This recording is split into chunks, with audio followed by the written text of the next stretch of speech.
Hi BookTube, this is Juan from Just One Reader, and today I want to make a very short book haul. These are some of the books that I have recently purchased in this lockdown, quarantine, end of the world, or just 2020 as we call it. So I'm going to start with a book that I actually have already read, and this is actually a book that I haven't really discussed here except in my latest wrap-up for the month of April. So I sort of roughly talked about it there, but I think I should talk about it more in depth in another upcoming video. So anyway, this one is Ohio by Stephen Markley. I bought this sort of on impulse based on some very valuable people's recommendations. Essentially, I saw Rick from the channel Rick McDonnell. He was reading it and raving about it on Instagram, and it really intrigued me. And I remembered that Leo from A Little Book Live had also really loved it, and so I just on impulse, I bought it, I read it as soon as it came, and it did not disappoint. So yeah, I really want to talk more about this one, but yeah, I thought this was just a really important novel and a really great one, and I've been thinking a lot about it ever since I finished it, so yeah. Then I have some other books that I have purchased, and I feel like the first one that I should mention in here has to be the absolute beauty that is Hilary Mantel's crowning jewel, life achievement, the final installment in the Thomas Cromwell Wolf Hall trilogy, The Mirror and the Light. And this is just a delightful book. I mean, this is the British edition because I really didn't like what they did with the American one. So I went with the UK version, and I am so happy that I did, because let me tell you, this one, you can see all the detail here, is absolutely spectacular. First of all, it's a big book. It's a tome. It is the size of my head and maybe even larger, and it's so like hefty and big and chunky, and it just feels like an object, like something that you would find in a museum or something. It has the finish, the texture that is just sort of slightly soft and velvety, but it's just perfect. It's perfection. And then the book on the inside is very pretty as well, and if you remove the dust jacket, it's just freaking lovely.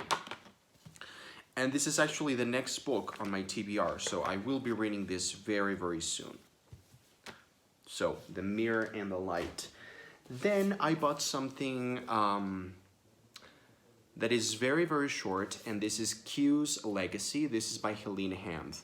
Helene Hanff, if you didn't know, is one of my favorite authors, even though I have only read 3 of her books.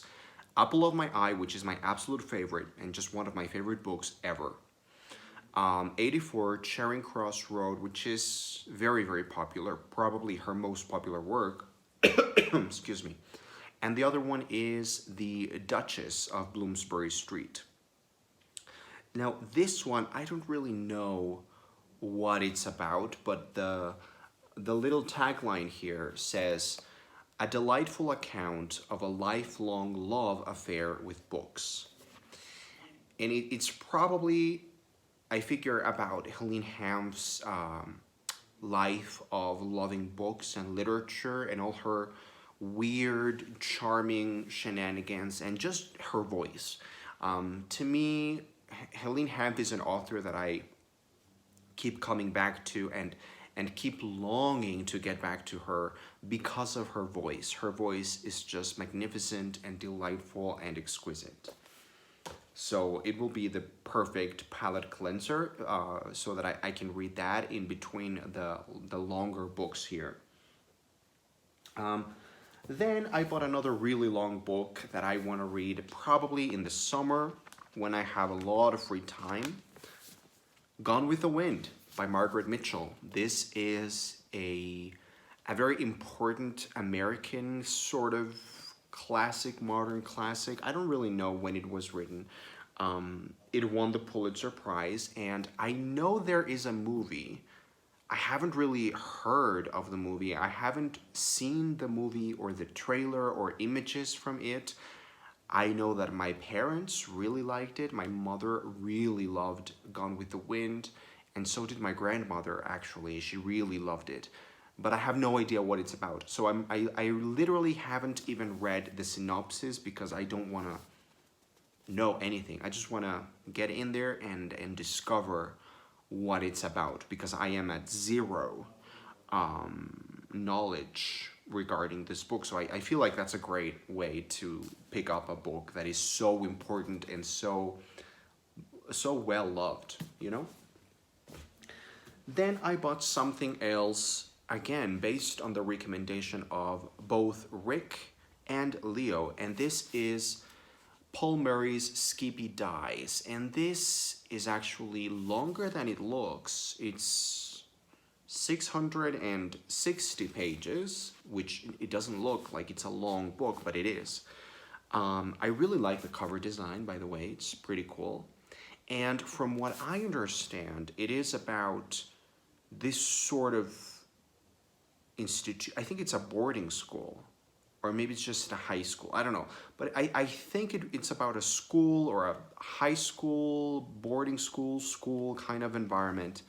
And it's about these kids who are there. And in the opening of the book, this boy, Skippy, dies, as the title suggests. And that's really all I remember about the premise. But I've heard that it's great. And it was a finalist for the National Book Critics Circle Award.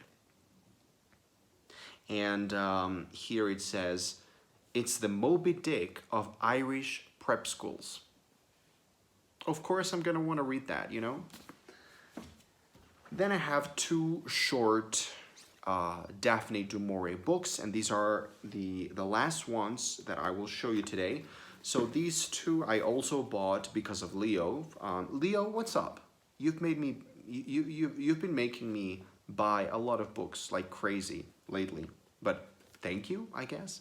So Leo pretty much single-handedly forced me to buy these two books by Daphne du Maurier. This one is Leo's favorite, The House on the Strand, which, by the way, I love this cover. Love this Virago Modern Classic editions. And then this one is The Scapegoat, which is different. This has a different look altogether. It has a different layout. It's actually from University of Pennsylvania Press. And it just has a weird, sort of bizarre look. So yeah, these are two Daphne du Mauriers, and you know, Daphne du Maurier is great for when you want to read something that is beautifully, exquisitely written, romantic and lush, and also very atmospheric, gothic, and claustrophobic, which pretty much summarizes me. I feel like that was like my Tinder profile description. Anyway, those are the Daphne du Mauriers, and that's it. Those are my recently purchased books. As I said, I'm really looking forward to reading these books in the very near future. I think they all have different qualities that make them very good reads for this lockdown that is still going on here in Mexico City, and it looks like we will still have at least a month and a half more, if not longer, probably longer, of this lockdown extravaganza. So I might as well read some great books. Anyway, thanks for watching, and let's have a conversation down below.